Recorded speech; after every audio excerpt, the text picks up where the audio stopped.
Good morning students. एक बार फिर से मैं आप सभी का अपने इस वीडियो लेक्चर में स्वागत करता हूं और आज मैं आप लोगों के लिए लेके आया हूं कक्षा 7 के भूगोल का अध्याय 4 और इसमें आज हम अध्ययन करेंगे वायु के बारे में। हम जानेंगे कि आखिर वायु का हमारे इस वातावरण में, हमारे जीवन में क्या असर पड़ता है। तो आगे बढ़ने से पहले एक बार फिर से मैं आप लोगों से रिक्वेस्ट करता हूं कि यदि आप हमारे चैनल पर नए हैं तो चैनल को सब्सक्राइब अवश्य कर लें ताकि आपका जो है ना नुकसान ना हो। और चूँकि मैं पूरी एनसीईआरटी कंप्लीट करवाने का जिद पाला हूं, तो पूरी तरीके से एनसीईआरटी, यह ना कि कोई पार्ट करवाया और फिर कुछ पार्ट पेड कोर्स के लिए डाल दिया, ऐसा कुछ भी नहीं होगा। पूरा का पूरा मैं आपको एनसीईआरटी करवाऊंगा। तो इसलिए सब्सक्राइब अवश्य करें और ऑल नोटिफिकेशन बेल को भी ऑन कर लें और साथ ही साथ वीडियो अगर अच्छी लगे तो उसे लाइक अवश्य करें और कमेंट करके अवश्य बताएं कि आपको हमारी बातें कितनी समझ में आएंगी या नहीं समझ में आई। तो चलिए हम आज की अपनी क्लास शुरू करें। हमारी पृथ्वी चारों ओर से वायु से की घनी चादर से घिरी हुई है, जिसे हम क्या कहते हैं, वायुमंडल कहते हैं। यानी कि पृथ्वी जो है, हमारी पृथ्वी, ये पृथ्वी है और इसके चारों तरफ वायु का ये आवरण है, वायु का आवरण है, जिसे हम क्या कहते हैं, वायुमंडल कहते हैं। यानी कि ये वाला जो पोर्शन है, इसको हम वायुमंडल कहते हैं। तो पृथ्वी पर सभी जीव जीवित रहने के लिए वायुमंडल पर निर्भर हैं, क्योंकि हमें सांस लेने के लिए जो ऑक्सीजन चाहिए वो भी वायुमंडल से ही मिलता है।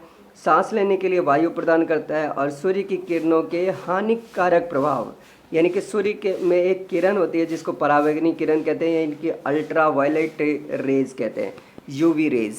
यानी कि अल्ट्रा वायलेट किरणें जो होती हैं, परावैंगनी किरणें, उससे हमारी रक्षा करती है ये करता है ये वायुमंडल। यदि सुरक्षा की यह चादर ना हो तो हम इसका क्या असर होगा कि यदि सुरक्षा की चादर ना हो तो हम दिन के समय सूर्य की गर्मी से पूरी तरीके से गर्म होकर जल सकते हैं और रात के समय ठंडे होके फिर जम सकते हैं। अतः यह वायु राशि है जिसने पृथ्वी के तापमान को रहने योग्य बनाया है, यानी कि एक अनुकूल वातावरण क्रिएट किया है। अब देखिए इसका क्या है, वायुमंडल का संगठन, यानी कि वायुमंडल में क्या क्या मिला हुआ है, यानी कि कौन कौन सी गैसें हैं। हम सभी जानते हैं कि जिस वायु का उपयोग हम सांस लेने के लिए करते हैं, वास्तव में वह अनेक गैसों का मिश्रण होती है। नाइट्रोजन तथा ऑक्सीजन ऐसी दो गैसें हैं जिनसे वायुमंडल का एक बहुत बड़ा भाग बना है, यानी कि 99% भाग सिर्फ और सिर्फ नाइट्रोजन और ऑक्सीजन से ही मिलके बना है। उसके बाद 1% में ही बाकी सारी गैसेज आती हैं, जैसे carbon dioxide, helium, ozone, argon, hydrogen और भी बहुत सारी गैस हैं जो कि इसमें पाई जाती हैं। इन गैसों के अलावा इसमें धूल के छोटे छोटे कण भी हवा में मौजूद होते हैं। अब जैसे कि इसमें देखिए कि ये आप देख रहे होंगे, इसमें ये देखिए ऑक्सीजन है 21%, नाइट्रोजन है 78% और उसके बाद ये जो है कार्बन डाइऑक्साइड की मात्रा है मात्र 0.03%, आर्गन है 0.93% और बाकी सारी गैसेज है ना 0.04% है।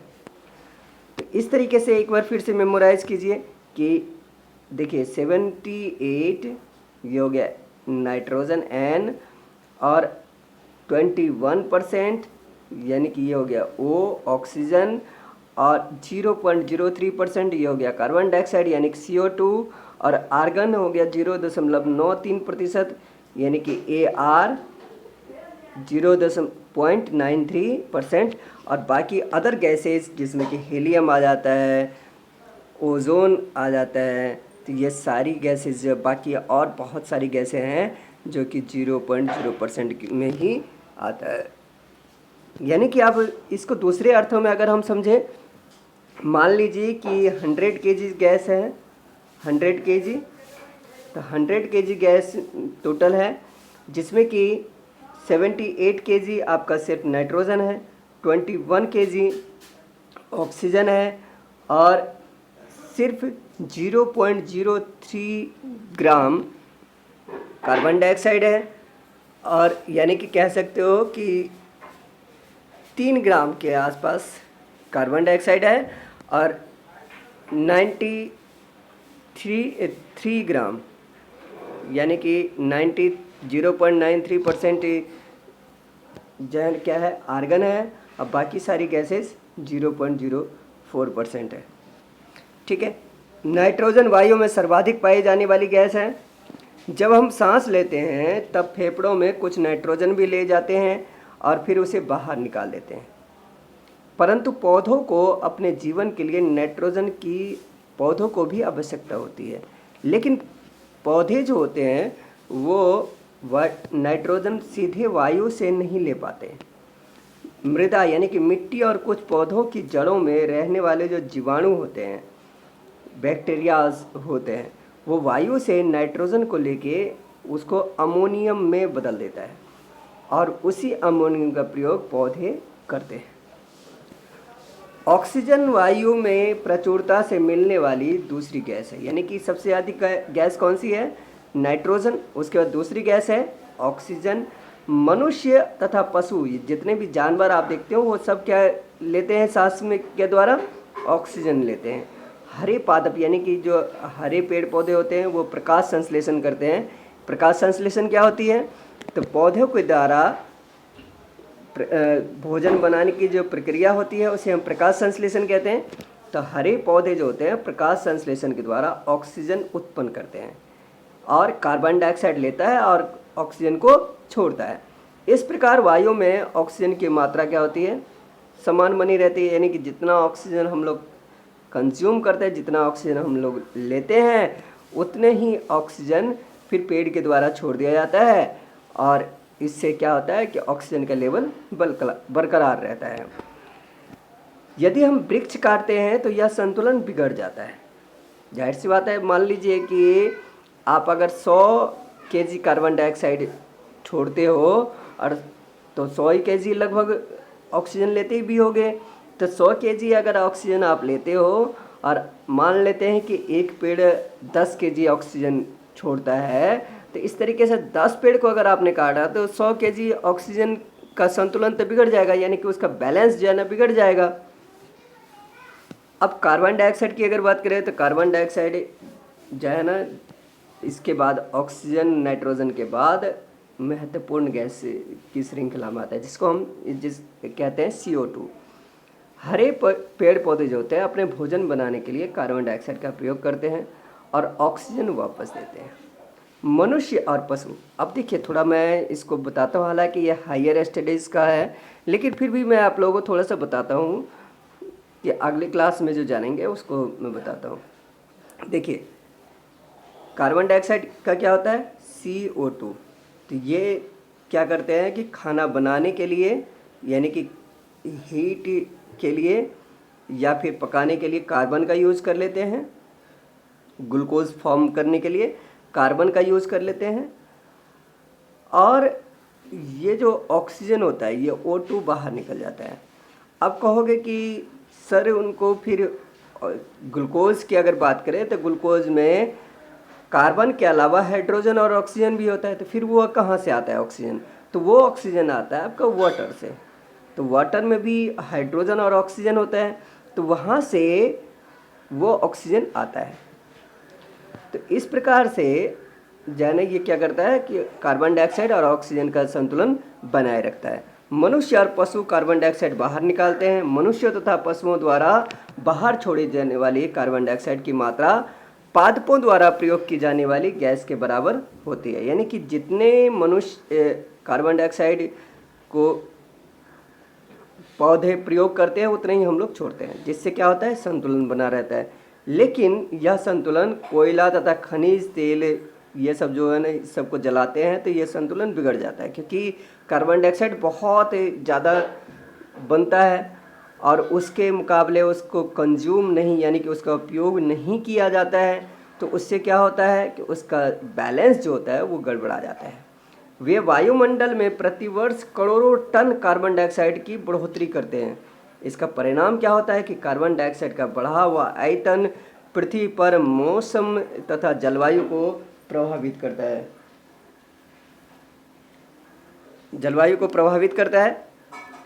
अब आगे बढ़ने से पहले हम थोड़ा सा आप अपनी जानकारी को बढ़ा लें, यानी कि आप अपनी जानकारी को बढ़ा लीजिए। देखिए, आखिर कार्बन डाइऑक्साइड जब बढ़ता है तो उससे क्या हो सकता है या क्या होता है। तो कार्बन डाइऑक्साइड वायुमंडल में फैलकर पृथ्वी से विकिरित ऊष्मा को, विकिरित मतलब जो चारों तरफ फैली हुई ऊष्मा को पृथ्वी पर रोक कर क्या करता है, ग्रीन हाउस प्रभाव पैदा करता है। इसलिए इसे ग्रीन हाउस गैस भी कहते हैं। और इसके अभाव में अगर ऐसा ना हो तो क्या होगा कि पृथ्वी इतनी ठंडी हो जाती कि इस पर रहना असंभव हो जाता।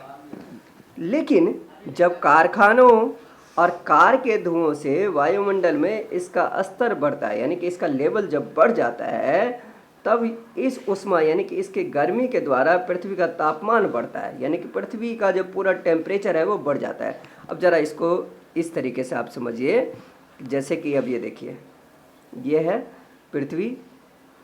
अब यहाँ पे यह है इसका विषुवत, जैसे कि मैंने आपको 6 में बताया था। अब यहाँ पे अगर 0 डिग्री ये है और यहाँ पे अगर 0 डिग्री टेम्परेचर बढ़ता है तो यहाँ पे इसके जो ध्रुव होता है, ये इस ध्रुव पे 12 डिग्री टेम्परेचर बढ़ता है। 12 डिग्री यहाँ पे आते आते टेम्परेचर बढ़ जाता है। और जब 12 डिग्री टेम्परेचर यानी तापमान बढ़ेगा तो क्या होगा कि बर्फ़ पिघलने लगेंगे, और बर्फ़ पिघलने से भूमंडलीय तापमान यानी कि पृथ्वी का तापमान बढ़ता है, जिसे हम क्या कहते हैं, भूमंडलीय तापमान यानी ग्लोबल वार्मिंग कहते हैं।